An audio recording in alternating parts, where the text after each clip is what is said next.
ବିଧି ଓ ଫଳ ନିରୂପଣ। ଶ୍ରୀ ମହାଦେବ କହିଲେ, ବତ୍ସ କାର୍ତ୍ତିକେୟ, ତୁମ ଉପରେ ଅନୁଗ୍ରହ କରି ଏହି ବ୍ରତ ବିଷୟ କହିଲି। ଏବେ ଏହାର ପ୍ରତିଷ୍ଠା ବିଧି କହୁଛି, ତାହା ଶୁଣ। ଏହି ବ୍ରତଧାରୀ କାର୍ତ୍ତିକ ମାସ ଆଦ୍ୟ ଦିବସଠାରୁ ପ୍ରତ୍ୟହ ନିର୍ଦ୍ଧାରିତ ମନ୍ତ୍ର ଜପ କରି କାର୍ତ୍ତିକ ପୂର୍ଣ୍ଣିମା ଦିନ ଜପ ଶେଷରେ ମହାପ୍ରଭୁ ଜଗନ୍ନାଥଙ୍କର ପୂଜା ଅର୍ଚ୍ଚନା କରିବେ। ଜଣେ ବେଦନିଷ୍ଠ ବ୍ରାହ୍ମଣଙ୍କୁ ବସ୍ତ୍ର ଆଭୂଷଣ ଆଦି ପ୍ରଦାନ କରି ଆଚାର୍ଯ୍ୟ ରୂପେ ବରଣ କରିବେ। ଭଗବାନ ଶ୍ରୀ ଜଗନ୍ନାଥଙ୍କର ସ୍ୱରୂପ ଭାବି ଭକ୍ତିପୂର୍ଣ୍ଣ ହୃଦୟରେ ତାହାଙ୍କୁ ପ୍ରାର୍ଥନା କରିବେ, ହେ ଭୂଦେବ, ଆପଣ ଭଗବାନଙ୍କର ଚଳନ୍ତି ପ୍ରତିମା। ସର୍ବ ପାପହାରୀ ଭଗବାନ ବିଷ୍ଣୁ ମୋ ଉପରେ ଯେପରି ପ୍ରସନ୍ନ ହେବେ, ସେହିଭଳି ଭାବରେ ଶ୍ରୀହରିଙ୍କୁ ପ୍ରସନ୍ନ କରାଇ ମୋର ବ୍ରତ ପୂର୍ଣ୍ଣ କରି ମୋତେ ପାପ ସମୁଦ୍ରରୁ ଉଦ୍ଧାର କରନ୍ତୁ। ଆଚାର୍ଯ୍ୟ ବିଧି ଅନୁଯାୟୀ ଯଜ୍ଞକୁଣ୍ଡ ସ୍ଥାପନ କରି ସେଥିରେ ବୈଷ୍ଣବାଗ୍ନି ସଂଯୋଗ କରିବେ। ପୁରୁଷ ସୂକ୍ତ ମନ୍ତ୍ରରେ ବା ଓಂ ସହସ୍ର ଶୀର୍ଷା ପୁରୁଷଃ ଷୋଡ଼ଶ ଉପଚାରରେ ଅଗ୍ନି ନାରାୟଣଙ୍କୁ ପୂଜା ଅର୍ଚ୍ଚନା କରିବେ। ପୁରୁଷ ସୂକ୍ତର ପ୍ରତ୍ୟେକ ମନ୍ତ୍ରର ଆଦ୍ୟ ଓ ପ୍ରାନ୍ତରେ ସାକ୍ଷାତ ନାରାୟଣ ସ୍ୱରୂପ ଅଷ୍ଟାକ୍ଷର ମନ୍ତ୍ର ବା ଓಂ ନମୋ ନାରାୟଣ ପାଠ କରି ଆହୁତି ପ୍ରଦାନ କରିବେ। 5000 ଖଣ୍ଡି ଛୋଟ ପଳାଶ କାଷ୍ଠକୁ ସମିଧ ରୂପେ ବ୍ୟବହାର କରିବେ। ତିଳକୁ ବା ରାଶିକୁ ସାକଲ୍ୟ ରୂପେ ବ୍ୟବହାର କରି ଘୃତ ମିଶ୍ରିତ ପାୟସ ଦାନ କରିବେ। ଆଚାର୍ଯ୍ୟ, ଯଜମାନ ଏବଂ ଯଜ୍ଞକାରୀ ବ୍ରାହ୍ମଣମାନେ ପୁରୁଷ ସୂକ୍ତ, ଆଗ୍ନେୟ ସୂକ୍ତ ଏବଂ ବୈଷ୍ଣବ ସୂକ୍ତ ସମୂହ ପାଠ କରି ବସୋଧାରା ଦେବେ ଏବଂ କୃତାଞ୍ଜଳି ପୁଟରେ ଅଗ୍ନିରୂପୀ ପରମ ପୁରୁଷଙ୍କୁ ସ୍ତବ କରିବେ। ସ୍ତୁତିରେ କହିବେ, ହେ ଦେବଦେବ ଜଗନ୍ନାଥ, ହେ ସଂସାର ସିନ୍ଧୁ ତାରକ, ମୋ ପାପ ସମୁଦ୍ରରେ ପତିତ, ମୋତେ ଉଦ୍ଧାର କରନ୍ତୁ। ହେ ଦୀନବନ୍ଧୁ, ଆପଣ ମୋର ଏକମାତ୍ର ଉଦ୍ଧାରକର୍ତ୍ତା। ତେଣୁ ହେ ଅପ୍ରମେୟ, ହେ କୃପାସିନ୍ଧୁ, ମୋତେ ଆପଣ ଧର୍ମପଥରେ ନିଅନ୍ତୁ। ଏହିପରି ପ୍ରାର୍ଥନା କରି ଶ୍ରୀମନ୍ ନାରାୟଣ ସ୍ୱରୂପ ପ୍ରଜ୍ୱଳିତ ଅଗ୍ନିକୁ ସପ୍ତବାର ପ୍ରଦକ୍ଷିଣ କରି ଭୂମିରେ ଦଣ୍ଡବତ ପ୍ରଣାମ କରିବେ।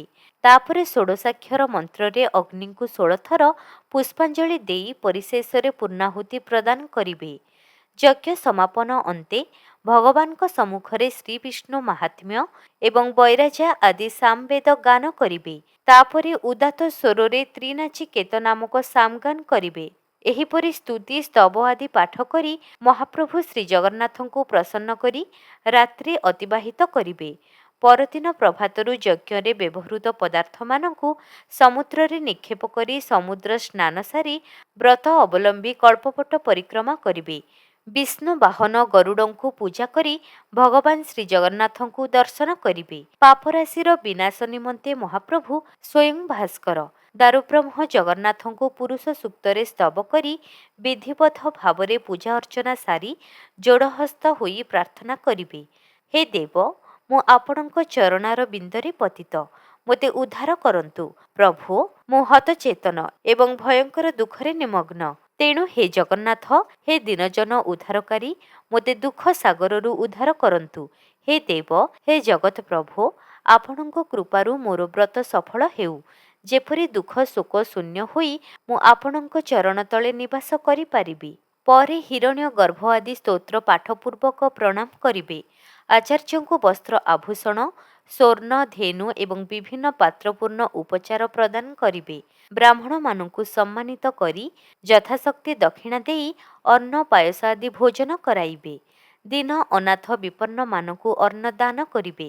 ଦିବସ ଅନ୍ତେ ବନ୍ଧୁ ବାନ୍ଧବମାନଙ୍କ ସହିତ ଭୋଜନ କରିବେ।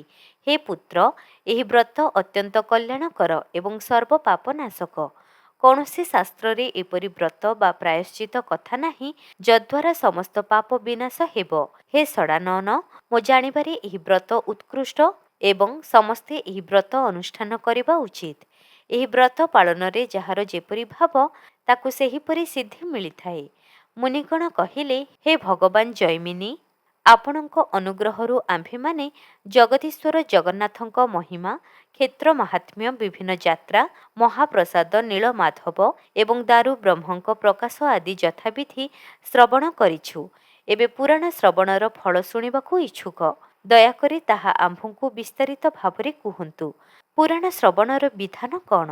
କେଉଁ ଭାବରେ ତାହା ସର୍ବାଙ୍ଗ ସୁନ୍ଦର ହୁଏ, ଏ ସମସ୍ତ କଥା ଆପଣ ହିଁ ବର୍ଣ୍ଣନ କରିପାରିବେ। ଜୈମିନୀ କହିଲେ, ମୁନିମାନେ, ଆପଣମାନେ ଯଥାର୍ଥ କଥା ପଚାରିଛନ୍ତି। ପ୍ରଥମେ ପୁରାଣ ଶ୍ରବଣ କରିବା ପାଇଁ ସଂକଳ୍ପ କରିବେ।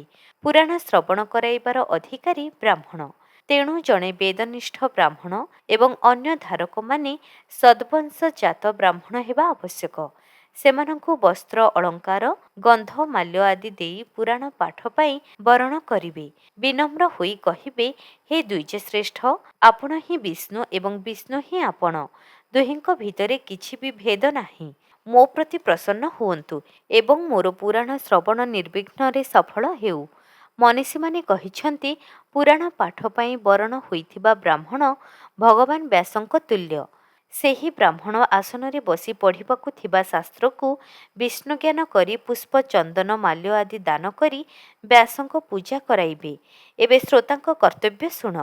ଶ୍ରୋତାମାନଙ୍କ ପାଇଁ ଯଥାଯୋଗ୍ୟ ଆସନ ରଚନା କରିବେ, ଯେପରି ତାହା ବ୍ୟାସ ଆସନଠାରୁ କିଞ୍ଚିତ ନିମ୍ନରେ ରହିବ।